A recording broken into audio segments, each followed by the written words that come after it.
Baik, terima kasih kesempatan yang telah diberikan kepada saya untuk mempresentasikan hasil kerja kelompok kami. Nama saya Anto Julius Tafunae, NPM 2100900009. Model perilaku konsumen model tradisional. Pendahuluan. Pemasaran dapat memperoleh pengetahuan tentang kebutuhan dan perilaku konsumen. Baru mereka dengan melakukan riset perilaku konsumen dan mempelajari model perilaku konsumen. Studi tentang model perilaku konsumen akan memungkinkan pemasaran untuk 1.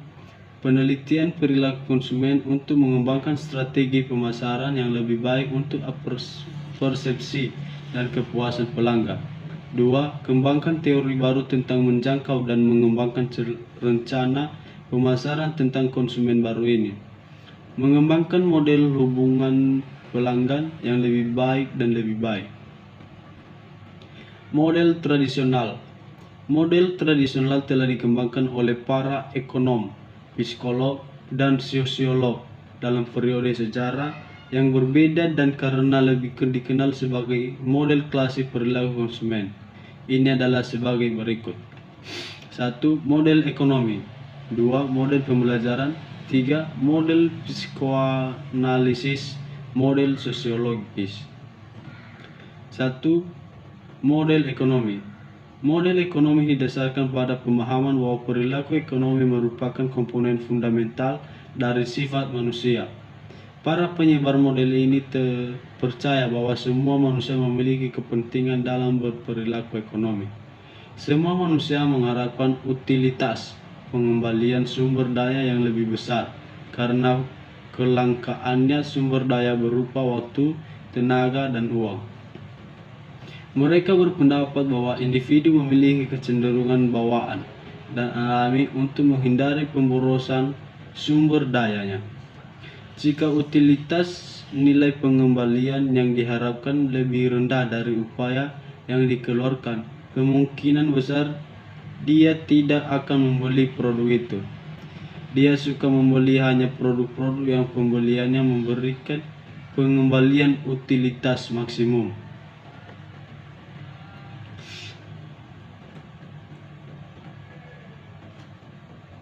Teori harga percaya bahwa individu ekonomi akan membeli lebih banyak jika dia diberi harga produk yang lebih rendah. Harga barang pengganti yang lebih rendah akan menggodanya untuk menurunkan pembelian produk aslinya atau efek substitusi. Seorang individu akan membeli lebih banyak barang jika dia memiliki lebih banyak daya beli atau efek pendapatan.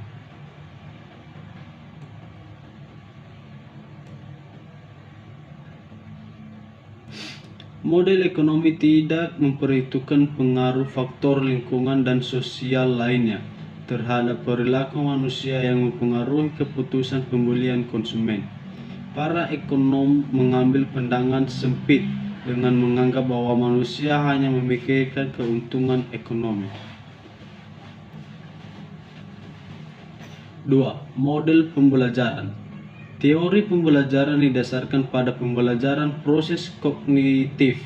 Dari seluruh proses pemikiran di balik model ini bekerja pada respons stimulus Pavlov yang menyatakan bahwa untuk membawa perubahan dalam perilaku pembeli, seseorang harus mengubah dorongan, rangsangan, dan tanggapan sesuai dengan sikap atau persepsi pembeli.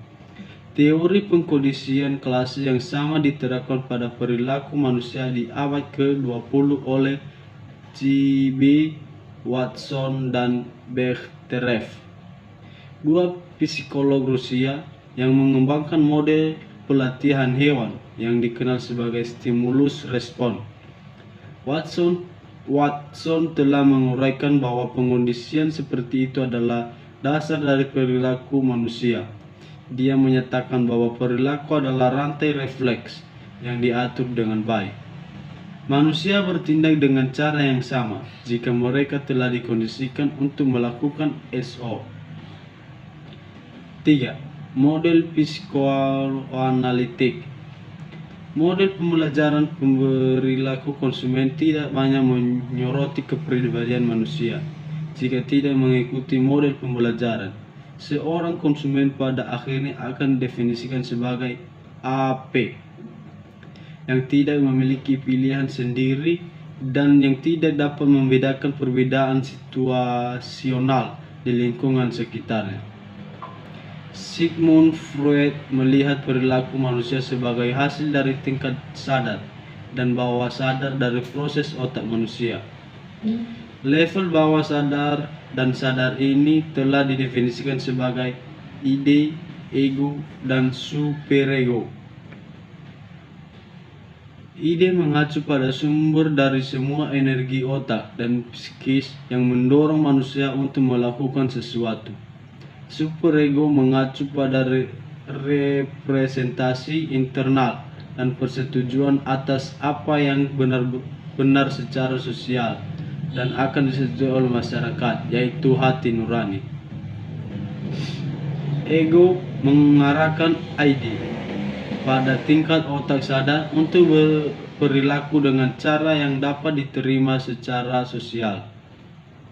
Ketika kami menerapkan model ini ke pemasaran, dapat disimpulkan bahwa setiap konsumen individu memiliki serangkaian motif mendalam yang mendorongnya menuju perilaku pembelian tertentu dan keputusan yang dapat diterima secara sosial.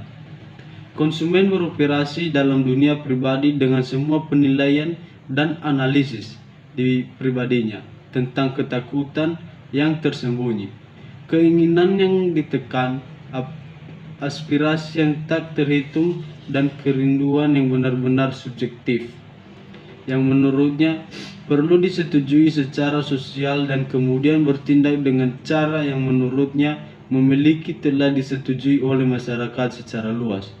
Pemasaran dapat mempengaruhi tindakan pembelian konsumen individu sesuai dengan kesimpulan model ini dengan menarik keinginan dan kerinduan tersebut. Ego. 4. Model sosiologis. Asal-usul model sosiologis dapat ditemukan dalam model psikoanalisis. Individu mencari persetujuan masyarakat. Individu dalam model sosiologis dipengaruhi oleh masyarakat, oleh kelompok, keluarga dekat, serta oleh tatanan sosial dan kelas sosial yang diwakilinya. Para pemasar menyusun strategi kegiatan pemasaran dan rencana pemasaran. Mereka dengan tepat memperhatikan stratifikasi sosial dari masing-masing konsumen. Model sosiologis membantu pemasaran dalam mengkategorikan dan segmentasi konsumen dalam kelompok sosial dan demografis yang berbeda. Model membantu dan mengidentifikasi faktor lingkungan yang dapat mempengaruhi keputusan pemilihan individu. Pemasar dengan menggunakan model ini lebih mudah mengidentifikasi pembuat opini dan pemimpin opini yang dapat bertindak sebagai pemimpin agar inovasi dan dapat diterima. Oleh karena itu, mereka menyampaikan semua komunikasi dan iklan mereka kepada pembuat opini dan pemimpin opini. Sekian dan terima kasih dari hasil kerja kelompok kami. Jika ada kata-kata yang salah, mohon dimaafkan.